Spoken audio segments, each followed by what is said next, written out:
Okay guys, there have been some very interesting questions and conversations happening lately about Alexander Volkanovski, Aljamain Sterling, and Max Holloway. And I just wanted to share some thoughts with you guys and, as always, hear your thoughts back. Now, a lot of the narrative that has been coming out lately from the UFC media is that Aljamain Sterling should move up to fight Max Holloway because, as we all know as deep UFC fans, Max Holloway is a nightmare for Alexander Volkanovski. But unfortunately, we've proved that he is not a nightmare for Volkanovski in the cage where it counts. He is a nightmare for Volkanovski in his goddamn division because he keeps smashing and destroying all of Volkanovski's contenders, which must be such a pain in the ass for Alexander Volkanovski, who is the kind of guy that wants to stay active, keep fighting, make money, and now Aljamain Sterling has sort of just ended his championship career. And before he was going into that fight with Sugar Sean O'Malley,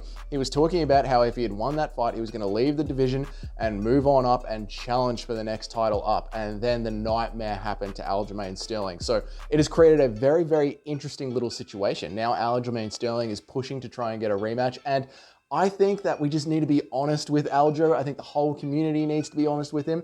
You're not going to get that rematch, which is so unfortunate. Let's backtrack a bit to Aljamain Sterling, guys, and see if we're aligned with this. Because going into that fight, leading into it, I was not a big Aljamain Sterling fan. But slowly as the months ticked over and we started getting more and more interviews and we started to get to know him more, the whole narrative of he's an undeserving champion, it sort of went from that's Aljamain Sterling to that's not Aljamain Sterling's fault. That's a set of circumstances that were happening around Aljamain Sterling. Do you know what I mean? Like, it's not his fault that his championship run was the flukiest championship run we've ever seen. And he tried to handle it just as best as he could. I think the reason that myself and a lot of other people, a lot of other MMA fans, like instantly jumped on the I don't like Aljo bandwagon is because of the way that he won the title against Petr Yan and was acting like this isn't a real belt, threw the belt away. Like, you know, he knew that he didn't win that the right way, but then he went out and just started cheering and started celebrating the fact that he was the champion. So I guess what happened when he went back to his team and to his family, they're like, look, you are the champ now. You're going to get paid like a champ, act like a champ. You know, you did win it. Maybe you didn't win it the way that you wanted to win it.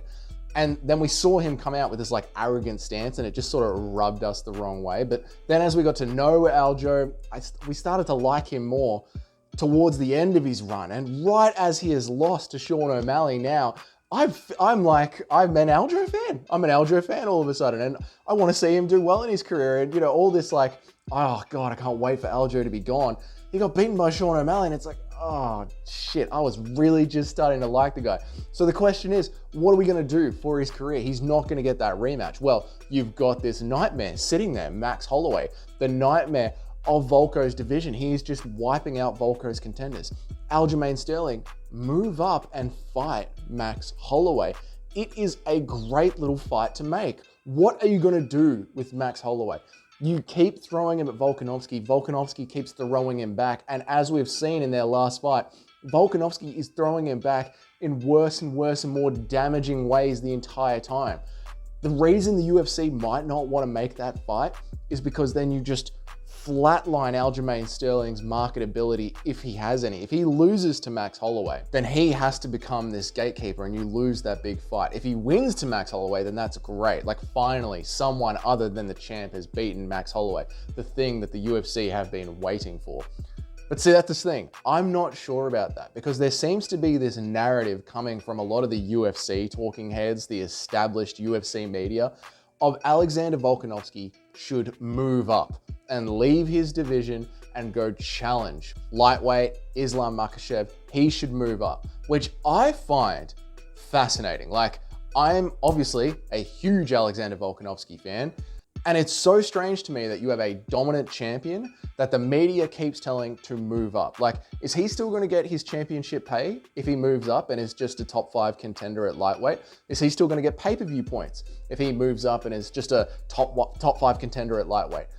Probably not. Like, the UFC does not play that way. So we are asking Alexander Volkanovski to take a pay cut because he is too dominant. Now, I should have checked the numbers before this video, I didn't, but why are we not allowing Alexander Volkanovski to set a GOAT record? Why are we not allowing him to match Aljo for his title defenses in the UFC and Strikeforce? Why are we not allowing him to do this and encouraging him to do this and telling Max Holloway, dude, you are a problem gatekeeper. Like, you are not winning two, losing one, winning two, losing one. You are smashing everyone and ruining Alexander Volkanovski's contenders.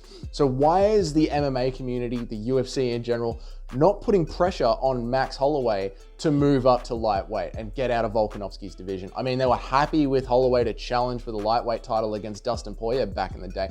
And yeah, he like struggled with the weight cut and struggled with the weight, but it was very, very short notice. Like, if Max Holloway, who is still a fairly young fighter, took 12 months off, 6 months off to put on the right amount of muscle, he would still be a very, very competitive lightweight, a really good lightweight.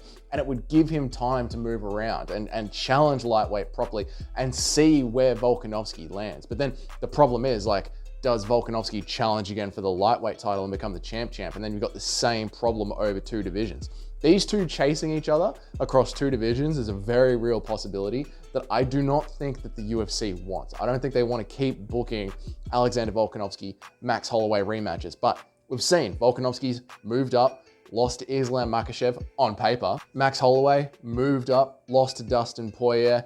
But we haven't had a chance to see this new Max Holloway. Like, that was several years ago. I believe it was like 4 or 5 years ago, maybe. It was a while ago. So we haven't had a chance to see this new and improved Max Holloway move up. So I think with Max Holloway, you either give him the Aljo fight and allow Aljo to start to flourish in a new division and see what happens, or you sort of sit him down and say, dude, we can't have you here. We can't have you here just pestering Alexander Volkanovski's division. Get up, go to lightweight, get out of here. Guys, it's a very, very weird scenario that we find ourselves in. Let me know your thoughts down in the comments. What do you think should be next for Aljamain Sterling? What do you think should be next for Max Holloway? And do you think Volkanovski should continue to stay where he is, or should he move up? This whole thing is a mess, but it makes it so interesting and it drags 3 divisions into it. It's actually like awesome to watch. Guys, if you've been enjoying these videos, maybe consider hitting that subscribe button down there, and I'll see you all in the next one.